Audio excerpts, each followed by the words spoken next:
Tonight here on the Hill, has the Democratic president now lost Hollywood? A blistering op-ed in the New York Times from George Clooney. What the A-lister is now revealing about one very viral moment. Plus, one of the top Democrats in Washington telling me tonight he doesn't think the president would be able to finish a second term. You will hear those comments coming up here on the Hill in moments. Also this evening is Donald Trump tipping his vice presidential pick, why Republican voters might not have to fear the beard. And look who is now making a foray into the political arena. Hey, you're pretty popular. He might be more popular than Don and Eric. We got to talk about this. Hey, Don, we got to talk about this, huh? All right. So, Barron, it's good to have you. Former president there talking about Barron Trump. Plus, the White House versus Texas, not on the border, rather hurricane response, and what they're all hung up on in Virginia. Are you ready for phones to be banned in schools? Come on in. I'm Blake Berman. This is The Hill on NewsNation.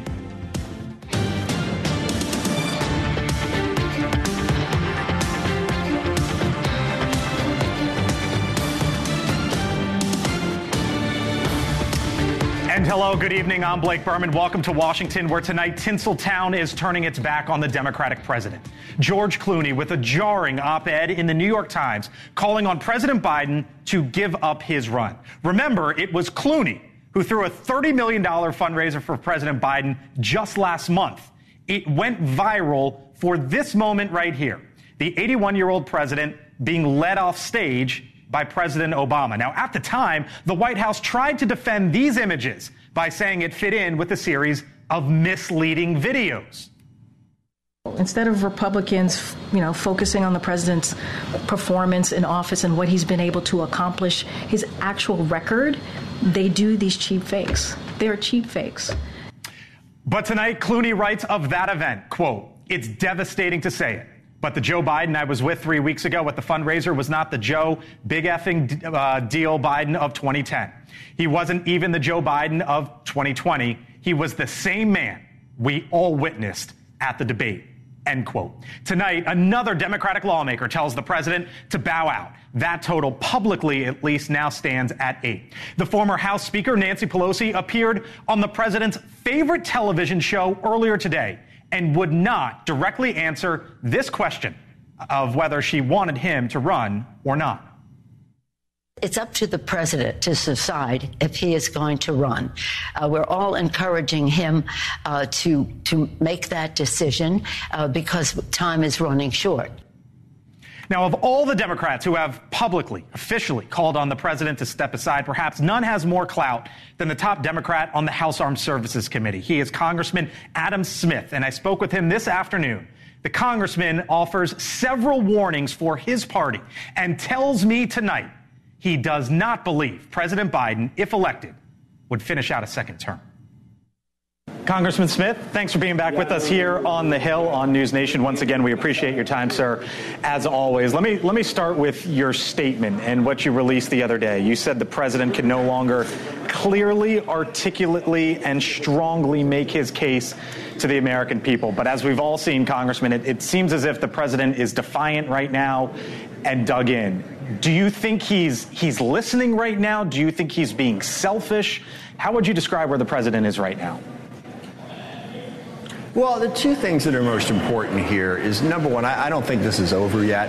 A strong consensus has emerged in the last day or so that if President Biden's at the top of the ticket, we will lose badly in November. We've seen a couple more people come out and say so expressly. You had George Clooney's op-ed this morning, which I thought was incredibly strong. I can't say what's in the president's head. I can tell you that of the broad Democratic family, okay, I'm going everywhere from your grassroots knock-on-doors person up to an elected United States senator. About 90% of those people are absolutely convinced that we have a much stronger chance to win in November if we have a different candidate. And you are of the belief, because Nancy Pelosi said today, Congressman, that she believes that President Biden can win.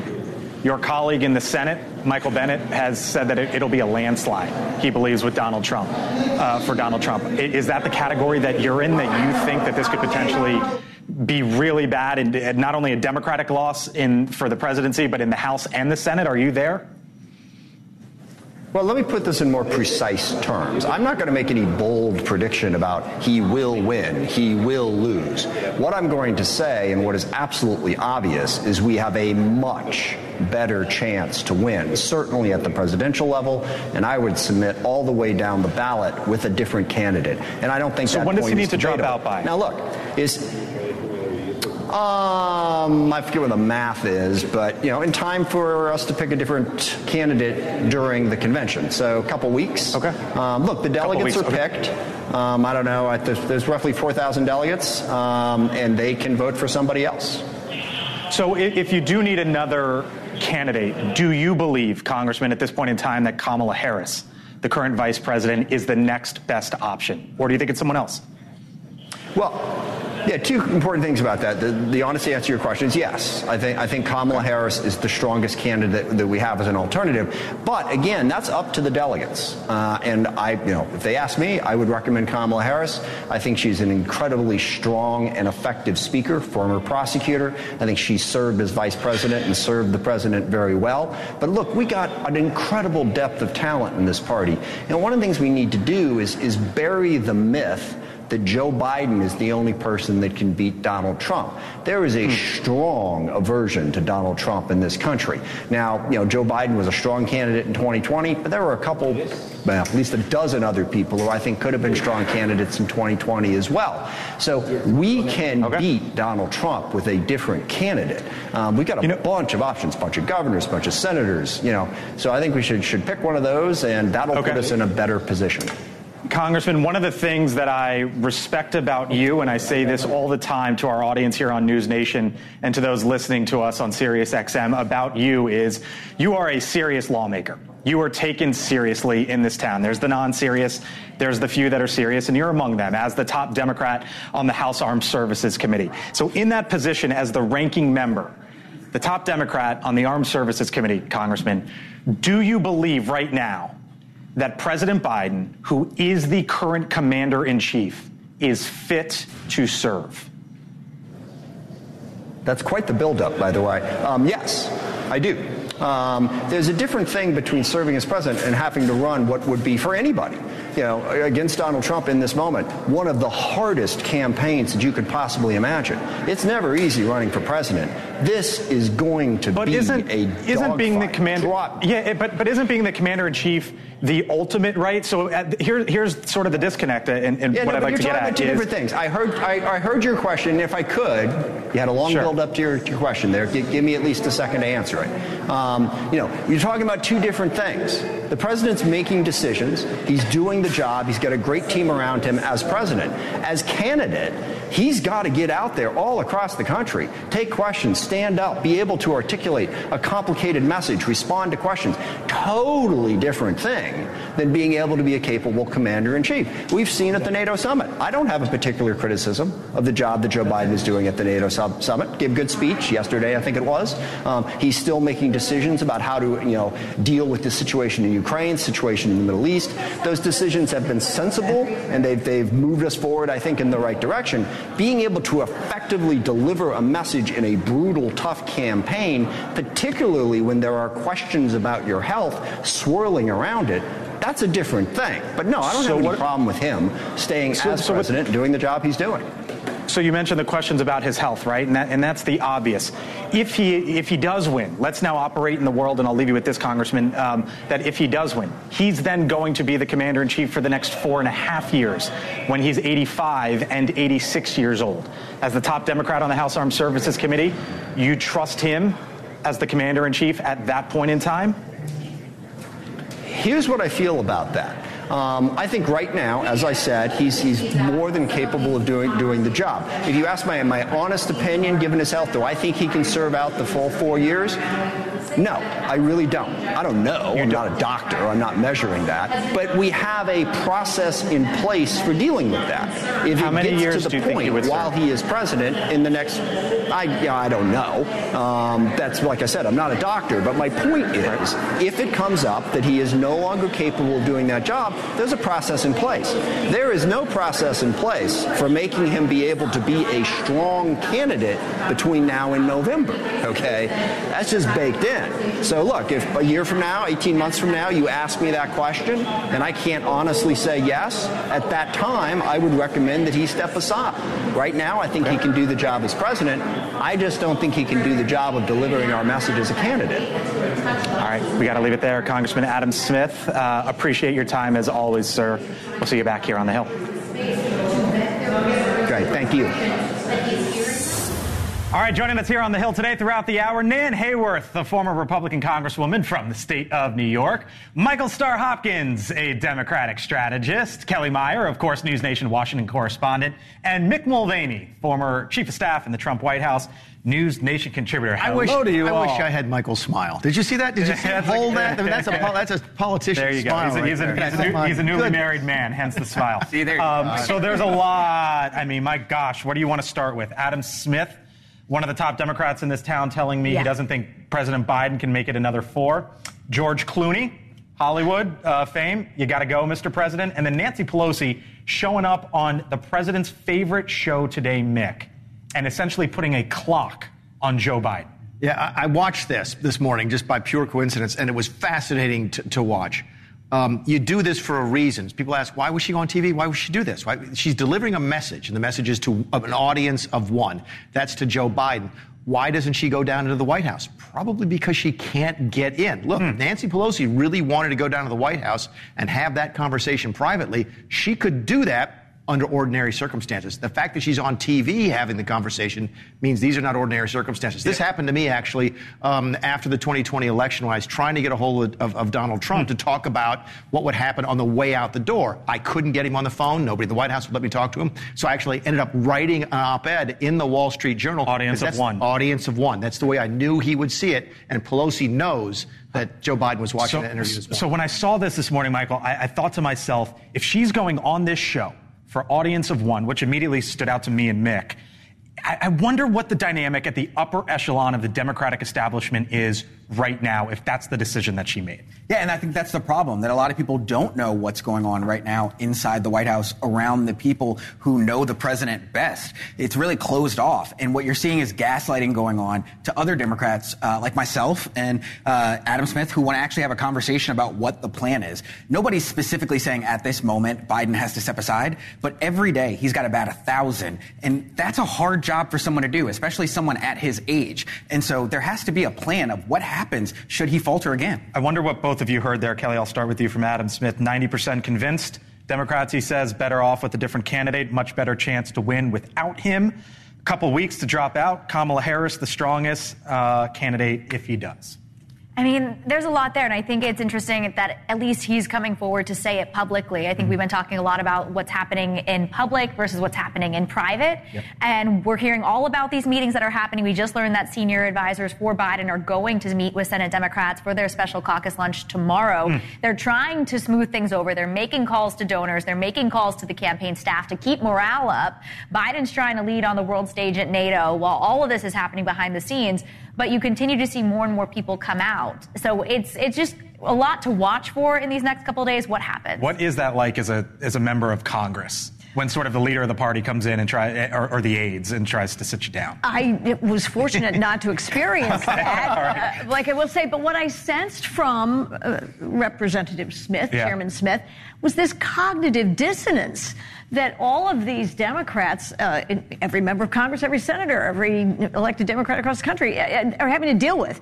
Here is a man whom they want to persuade to leave the presidential race because they don't feel he's capable, and yet somehow a man who cannot campaign for president effectively hence my question can prosecute the job. Right. That just doesn't make sense. Hence my question about being the commander-in-chief at this point in time. Exactly. Put a bow on this for this moment in time, and we're going to be weaving in and out throughout the show here, Mick. But those Adam Smith comments, Clooney and Pelosi, is the political earthquake for Joe Biden 3,500 miles west with George Clooney. The Clooney thing is so much bigger than the Pelosi thing. It is, because it moves it outside the Beltway. Now it's in the zeitgeist. People are talking about it, not just in cocktail parties and amongst political operatives in New York and Washington, D.C. Ordinary people are talking. I know George Clooney's not an ordinary person, but ordinary people watch George Clooney a lot more than they do Nancy. It also gets to an even bigger problem, the donor base. Jeffrey Katzenberg and George Clooney are notorious for throwing these big fundraisers that raise tons of money. Katzenberg's already been under pressure to stop with a lot of the donation and the bundling for the Biden campaign, and now you're hearing donors are going to move their donations to down-ticket races. Right. If the money dries up for the Biden campaign, that's it. And we've seen more emails than ever coming through for Biden-Harris. Just before the show started, constantly about this. At some point when this is over, though, and someone writes a book about it, I want someone to ask George Clooney the question, you saw this 3 weeks ago, but you didn't say anything. That's a problem. And by the way, who was also at that fundraiser? Barack Obama. Barack Obama. Still to come here on the Hill over the next 45 minutes, Donald Trump. We went 15 minutes without saying his name, by the way. He is reemerging. Are we starting to get a better sense of where he is headed with his vice presidential pick? It has to happen in the next 5 days. What Mick is hearing coming up. Plus, do you actually think they'll do it? A deal among the lawmakers, don't you know, to ban stock trading? Will that happen? But first, on the other side of the break, they tell you all the time in this town, transparency is key. You deserve it. So, why aren't Democrats answering a very simple question? We'll show you what Democrats are saying outside their offices when asked about the biggest story of the year. You're watching The Hill here on NewsNation. Back in a few.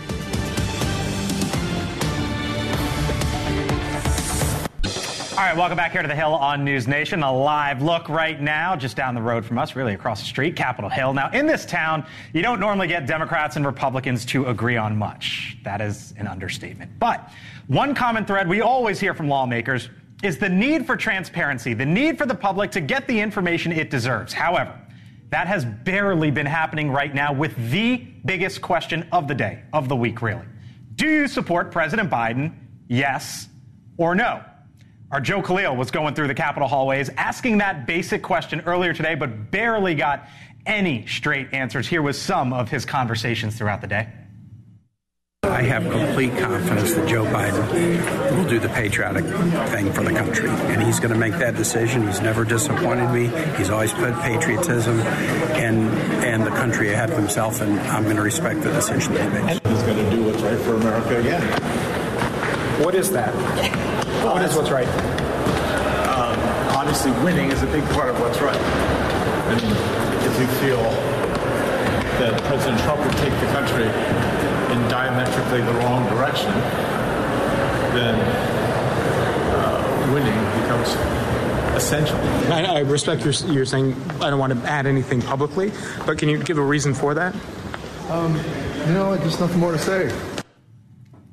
All right, two former members of Congress here. You hated that back in the day, but part of the reason why I wanted to play that, and thank you, Joe Khalil, for putting that together, was that was just some of the scene from one amazing correspondent up on Capitol Hill today. Absolutely. Well, I didn't hear a yes or a no on a lot of those answers. No, you heard, you heard, circumlocution that was meant. Ooh, that was a big. Ooh, what are you, a Steyerwald tonight? Oh my! She's in the Steyerwald seat today. Yes.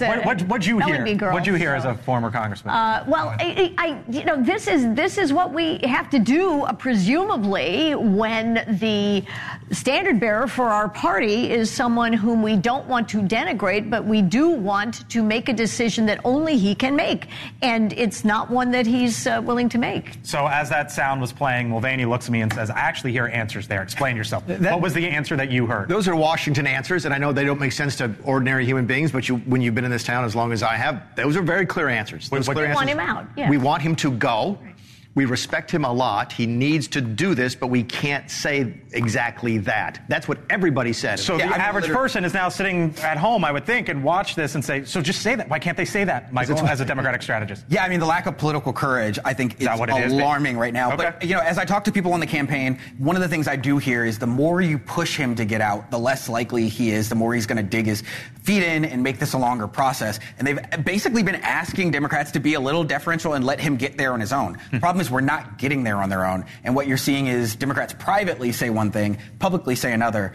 But you're seeing people in the White House really slam Democrats who are asking to have a conversation. And that frustration is bubbling up more and more and more because what you're seeing is Democrats getting ready to get blown out down ticket. You're hearing what? But then they are going to have that conversation tomorrow. We were talking about earlier Is that a lot of your experience, by the way?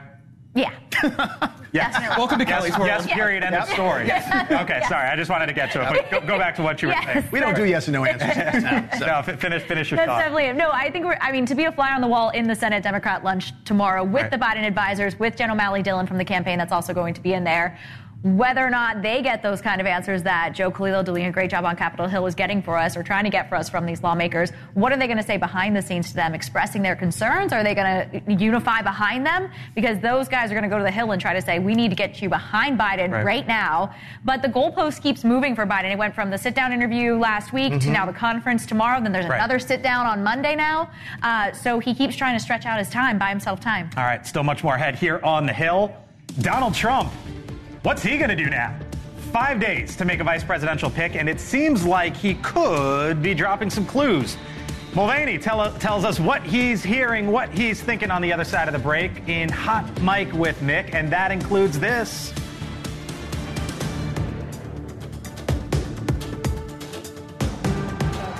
Barron. We only heard one word. Barron. What's his future? He's not a kid anymore. He's 18. You're watching The Hill here on NewsNation. Stay with us. All right, welcome back here to The Hill on NewsNation. The former president, Donald Trump, reemerged, I guess you could say, last night in Miami, Florida, after sitting back and letting the attention shine on Democrats while they try to hash out their top of the ticket. But the former president now has a big decision to make in his own right. One that will surely change the news cycle when it happens. Who will be his vice presidential selection? Now, Trump has until Monday officially to unveil his choice. The former president teased the Florida Senator Marco Rubio as his number two when the two were campaigning together last night. Marco, you're going to vote for it, I hope. Well, you may or may not be there to vote for it, but you'll be involved. Joining us now here on The Hill is the senator from the state of Nebraska, Pete Ricketts, back with us here on The Hill once again. Senator, thanks for being with us. Appreciate the time, sir. You've seen the same list that I have, which is basically that this could be down to three. Marco Rubio, J.D. Vance, two of your colleagues, and Doug Burgum, governor of North Dakota. I wonder what you make of that list. Put on your handicapping hat if you can. What do you make of it? Yeah, absolutely. Well, I think they're all three great choices. They all bring their own strengths to the table. You know, for example, I worked with Doug Burgum while he was governor, while I was governor, and he was governor of North Dakota. He brings great experience in the energy sector. He's a great communicator, obviously a successful entrepreneur. So can't say enough good things about Doug. But same thing for Marco and JD as well. Marco is a great American success story. He's very keenly interested in defense issues. Very involved in the Intelligence Committee, so he's going to bring a lot from a national defense perspective to it. And of course, again, his background is just a great American story. And then JD actually has got a great story himself as a background and how he grew up. He's a great communicator. He's a thought leader. He's also a good friend, being a Republican freshman with me. So I think that the president has picked some pretty good choices. The Trump campaign was quoted, or at least discussed in Axios today, saying that there's a clearer map emerging with the three states being hardest to win. With the states being hardest to win, in their view, are Pennsylvania, Wisconsin, and Michigan. As a Michigan grad, I would say that's Big Ten country, which is what you represent in Nebraska as well. Is that the way you see it, Senator? Is it coming down to essentially that part of the country? Well, certainly those are always important states when it comes to our presidential elections. Those are also key states for our Senate elections as well, which is why they are doubly more important. And frankly, I'd throw Nevada in there as well. I think we got a great chance of winning Nevada, Arizona. I mean, so there's other states out there that I think could really help President Trump get reelected here. So certainly, though, we've got to have a good strategy for making sure we're reaching out to voters in all those states. All right. So let me ask you the question, Senator, that so many across this country are asking right now, from your perch.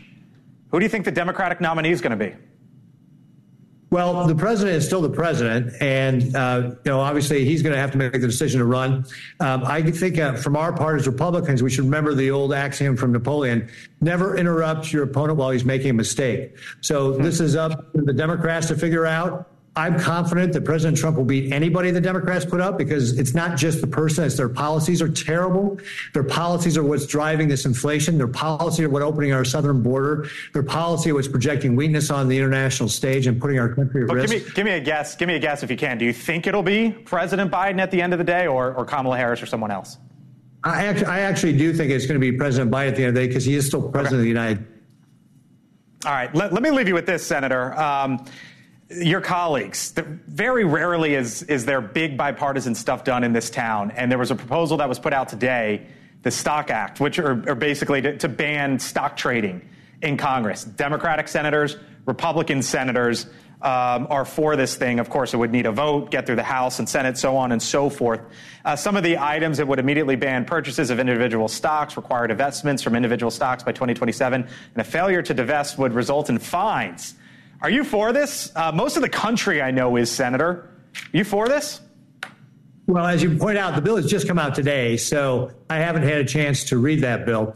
And you also mentioned the Stock Act, where, for example, nobody should be benefiting from inside information they get as a member of Congress to be able to act on that and trade on that.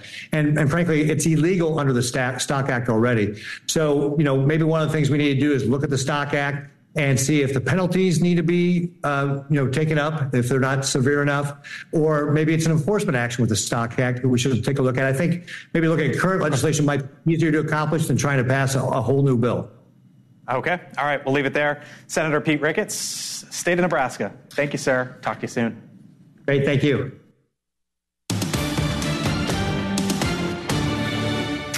All right, time now for Hot Mike with Mick, the former congressman, budget director, White House chief of staff, tells us what he's hearing, what he's thinking. I missed the hand gesture there, but why is that the one picture they stop on? That's the solo shot at the end of the graphic. I love it. I'm just the talking head here. You can talk to the graphics department. You're a contributor. I don't want that to be put up with those guys that do the bad lip reading. So. There you go. Right. What'd you hear from Pete Ricketts there? A good answer. Pete's a very competent guy. Was a governor for a while, now a senator. The right answer about the vice president. There was one piece I thought that was interesting. If you listen, sometimes you get interesting stuff, even out of stock answers. When you asked him about Burgum, what did he say? Really good things about how he was a governor, really good on energy. How many times have we talked about on the show that I don't think Burgum is a vice president. I think he's in the cabinet as Interior Secretary or as Energy Secretary, and I think he'd be great at it. He's sort of the next version of Rick Perry, another governor who knew a little bit about energy. It's a good hire for the Trump administration. So if you're hearing that from Ricketts, you're hearing it from other people. He didn't make that up. There's sort of a chatter on the Hill that's going to that front. Okay. And the rest of it, is pretty standard stuff. All right, let's talk about the VP pick, because the Republican National Convention starts in 5 days, which means Donald Trump has 5 days to make up his mind about his 2024 running mate. So who might that be? Possible new breadcrumbs here are pointing to the senator from Ohio, J.D. Vance. Here's a couple things that I sort of put together, Mick. There was Donald Trump Jr.'s podcast, and he said this in the recent days. If we're talking the VP stakes, what are you guys thinking right now? Everyone knows I've sort of been for J.D. Vance. All right, so he's throwing out J.D. Vance. And then there's a story in Axios today, Mick, and here's what it says. Job number one for the vice presidential nominee, besides raising money, will be to park in Pennsylvania to try to deny Biden the biggest of his blue wall states. The Rust Belt appeal of Senator J.D. Vance helped rocket him to one of the finalist slots to be Trump's running mate. This is talking to folks within Trump world. So I think you're seeing a little here, a little there. Trump today talked about his beard. He doesn't need to shave it because it's Abraham Lincoln-esque. He said, are we starting to see 1, 2, 3 add up here? We were really grasping at straws, which is what we do in Washington, D.C. Well, he's got to make a decision. When we don't have real 5 days. information, we look at stuff like this, right? Oh, my goodness, what did he think about his beard? The takeaway for me, by the way, about the beard comment had nothing to do with facial hair and everything to do with what Trump said about it, which is he looks like a young Abraham Lincoln, okay? one of Donald Trump's favorite sort of fallback lines is always straight out of central casting. Right. He likes people who look the role. One of the reasons I don't think Doug Burgum is going to be vice president, but could be a really good secretary. If Trump really believes that J.D. Vance looks the role, he moves up in the position. He just does. Still, I think we're still grasping. Okay. That wasn't. I'm not crazy to grasp though. And connect those dots. We're doing exactly what Trump wants us to do. Okay. How many times have we said he's going to drag this out as long as he possibly can because it makes for good earned media? All right. Where's the Saturday event? Butler, Pennsylvania. Oh, on that point, yes, you're absolutely right. I'm not sure JD's going to be big in Western Pennsylvania. Donald Trump is already really big in Western Pennsylvania. He's not going to be big in the suburban white counties around Philadelphia, which is where Trump struggles so much. So I heard that piece from Axios, but to me that there's still something missing there. All right. Meantime, we didn't get a VP announcement at yesterday's rally, but Donald Trump did surprise the crowd with another guest, his son. He's a very special guy, Barron Trump. This is the first time he's ever done this. Barron. Hey, you're pretty popular. He might be more popular than Don and Eric. We got to talk about this. Hey, Don, we got to talk about this, huh? All right. So, Barron, it's good to have you. Welcome to the scene, Barron. Welcome to the scene. So he's 18. He's headed to college. He's showing up at his first ever rally. Yeah. What's the future there, if any? I'm not saying there is, but what about Barron Trump? Listen, he's still very young. He's 18 years old. You heard him say he's no longer a child. I still sort of think an 18-year-old's a child, but maybe I'm just old. But look, you give him a lot of time. He's going to be a very talented kid. He is. Trump likes him a lot. I enjoy seeing. I hope so. It's his son. No. Let me say it this way: is that Trump a lot of times gets accused of having distant relationships with his family. And I remember being in the helicopter with Trump when he would call Barron when he was 10 or 12 years old about Daddy coming home in the helicopter. I know Mommy doesn't want you to get up at night, but you can come watch the helicopter land. That kind of stuff. Just real father-son stuff that you don't get a chance to see that often with a lot of politicians because of what they do for a living, and because of the scrutiny that they're under. Do I think he's the heir apparent? No. Do I think that you're going to see Trump continue to play his children off against each other? Yes. Is it going to be good-natured? Yes. But he does manage by division, so he's going to sort of prod Eric and prod Don Jr. And maybe prod Ivanka. Say, I don't know, this guy looks like he's pretty good. Maybe he's going to take over the business one day. That's how Trump manages. All right. Hot Mike with Mick. Thank you, sir. By the way, I got to this with Pete Ricketts, the senator from Nebraska, Nan, about this stock trading ban proposal as a member of Congress. First off, it seems absurd that members of Congress can flip stocks. Yeah. Absolutely. And what does that mean to you, flip stocks? What does that buy and sell frequently. What's wrong with that? As members of Congress? It's illegal for them to use inside information. By the way, I back the bill. Okay, I don't think they should own it, but I think there's also a misconception in this country that it's legal for them to trade on inside information, and it is absolutely positively not. Isn't it basically always illegal? Doesn't the SEC prohibit trading on inside information? No. They legislate. It looks it does. I think the ideal thing would be for all of these electeds to put their investments in a blind trust. So the new legislation, I don't even think would allow that. They would have to liquidate everything by 2027. My guess is they're going to do what they do. Put it in a trust. In the executive, I went from the legislative branch to the executive branch, and the rules changed. And in the executive branch, we weren't allowed to own any equities. In fact, I wasn't even allowed to own specific industry exchange traded funds. I could own broadly held mutual funds. I could own the S&P 500, something like that, which is fine. But again, I support this, and I think it's great because of the appearance of impropriety sometimes is dangerous. But it is illegal for them to trade on inside information. Kelly, yes or no? Congress ends up passing this or no?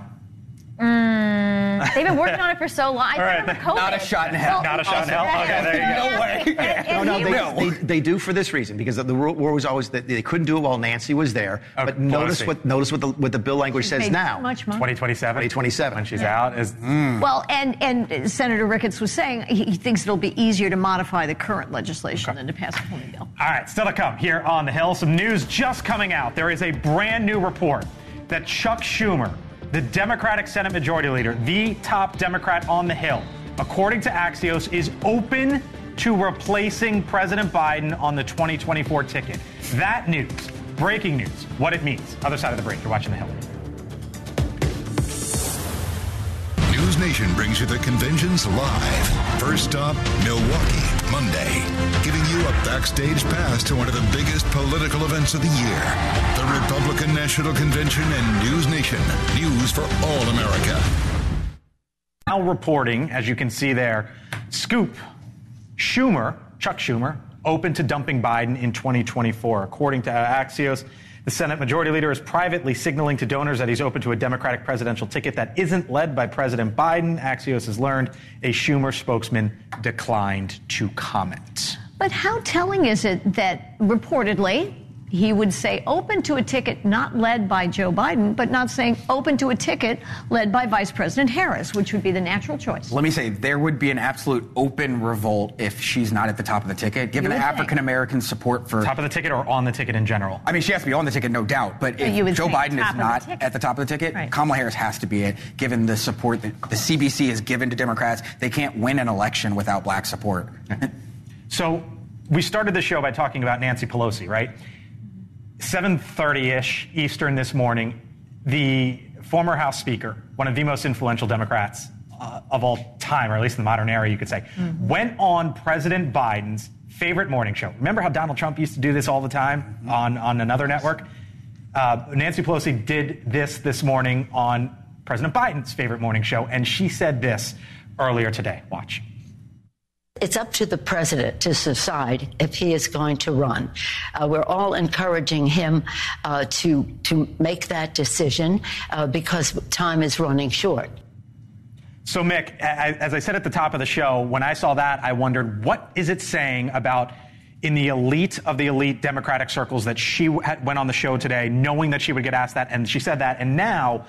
Fast forward to this evening, you have this report about Schumer. We talked yesterday about my column in The Hill from this week, which is not what is Biden thinking, it's what is Biden hearing. Biden is not hearing this. Okay. And what Schumer and Pelosi are thinking is, look, we can't get to the president. We can't get through whoever is guarding him at this point. So we have no choice but to deliver these messages. You don't think publicly. They can get to the president? I do not. There's no reason As a former White House chief of staff, that's sort of your read of the situation. Nancy Pelosi is too, again, she and I disagree on just about everything. She's too classy a politician to do this publicly she's doing this as a last resort. She's doing this because she's tried to talk to the Biden team, tried to deliver the message privately. That's how she would do this. And she's not able to do it. And I got to think Schumer, the same reason he allows this story to leak out today. This is becoming the last days of Richard Nixon.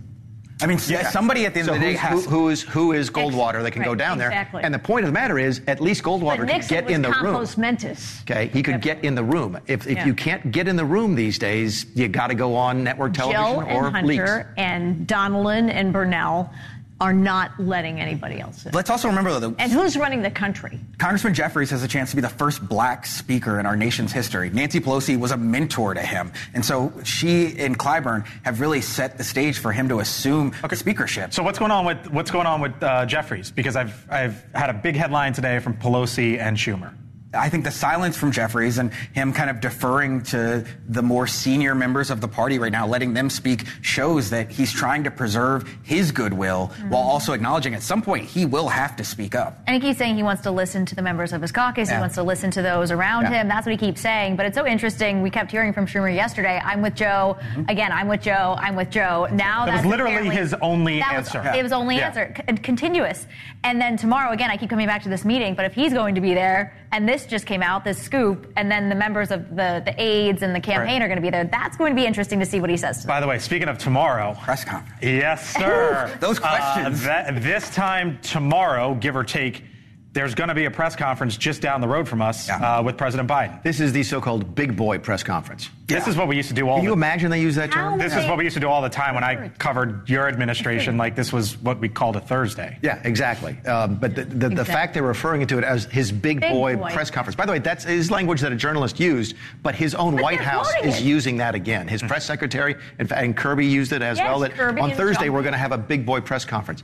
that the morale within that building has got to be shattered right now, to be talking about the President of the United States. And they're not doing him any favors the way that they're talking about things. When they talk about he's got to be in bed by 8, or they talk about a big boy conference, they talk about wedding diapers, they're like all this. Infantilizing the leader of the free It's not even that. They're antagonizing voters. People see what they see, and when you tell them that what they see isn't what they see, you lose trust. All right. Meantime, over in the Commonwealth, other side of the river, in Virginia, the Republican governor there, Glenn Youngkin, issuing an executive order to restrict cell phone use in public schools. Consider this for a moment here. The order calls on the Virginia Department of Education to help school districts create policies to establish a cell phone-free education by next year. The process to get there, I think, is one where we're going to engage with parents and students. We're going to engage with educators and experts, and to make sure that as we draft these policies, that they reflect all the concerns. And so this is a massive step to make sure that our children are safer, healthier, and, of course, can learn better. The governor suggested kids could use pouches for their phone or store them in a locker during the school day. You know where my mind is right now? 'Cause we could talk about this. Do kids take their phones to school? No, they're not there yet.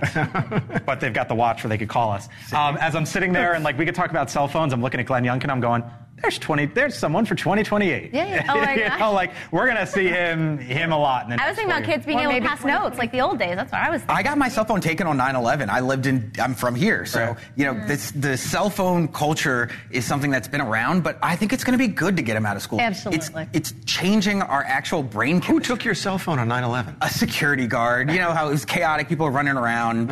Being from here, trying to call my parents. Okay. It was a whole thing. All right, big story in the Commonwealth of Virginia. Still to come here from the Hill, other side of the break. Here we are again, talking golf. Yes. Presidential candidates are. And I'm going to talk about it with Leland Vitter, host of On Balance. It's back. Stay with us. All right, so before we say goodbye here on the Hill, a story that caught our eye once again after the two presidential candidates sparred over their golf handicaps. At last month's debate, former President Trump still wants to see President Biden out on the course.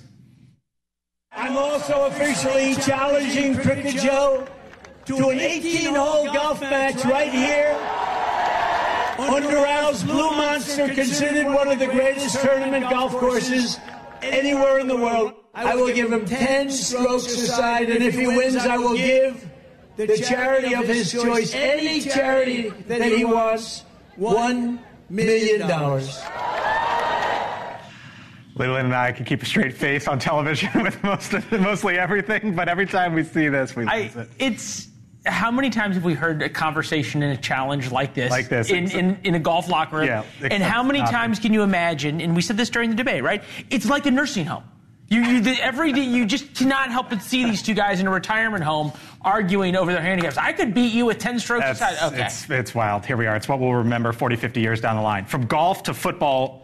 Not football, the nuclear football, which goes on golf courses. Yes. Yeah, so the guy who used to carry the nuclear football will be with us, because there's all this discussion about